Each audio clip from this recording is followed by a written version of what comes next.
What excites me about the Maryland State Department of Education, or MSDE grant for the CDA, is that now there are opportunities for those in Maryland that would like to get the CDA to have it fully covered. So that cost is no longer a barrier to them. It literally is eliminating a barrier for many of our early childhood educators in the state of Maryland.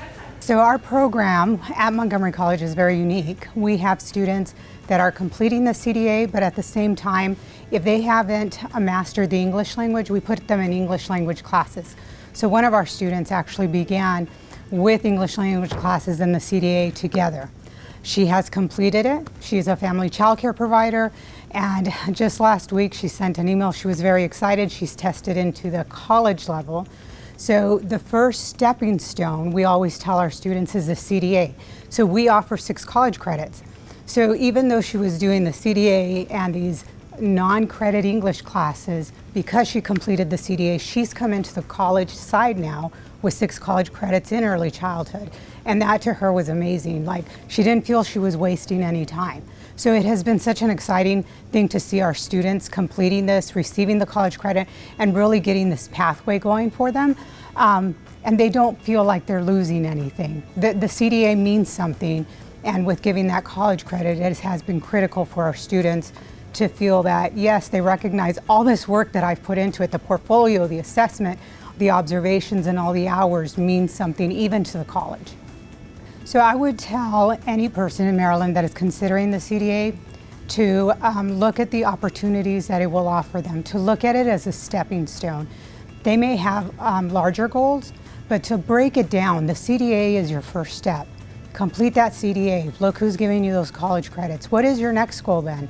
But you have something now, and it's a national credential that can actually support you in your field to get a promotion. So look at the different opportunities. It's not just this piece of paper. You put a lot of work into it.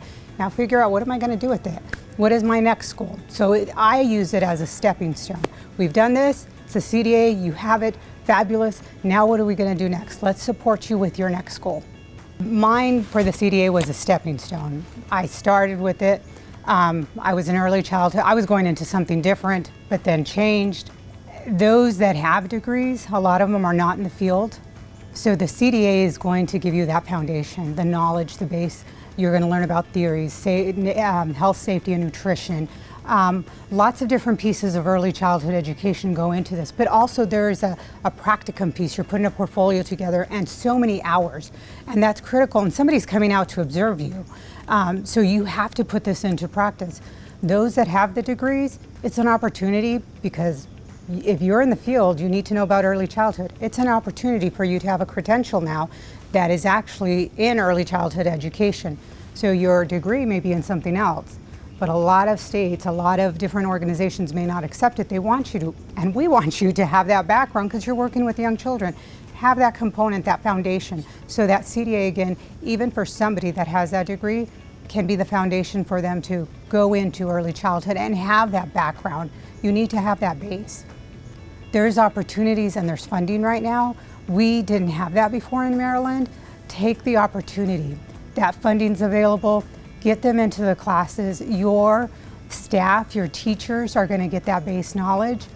They're going to have a credential, which is going to support your center for that high quality that everybody is looking for. So put it into practice. Your teachers are already getting their hours and they're working. Now get that piece of paper that says, hey, look, I've completed it. And with the opportunities that the Maryland State Department of Education is offering, the funding that is available, all directors should be looking at that. How many of my teachers can I get into these programs? Where can I find them? What other supports are there in place?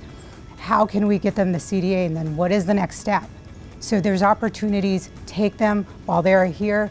We don't know how long this funding will last.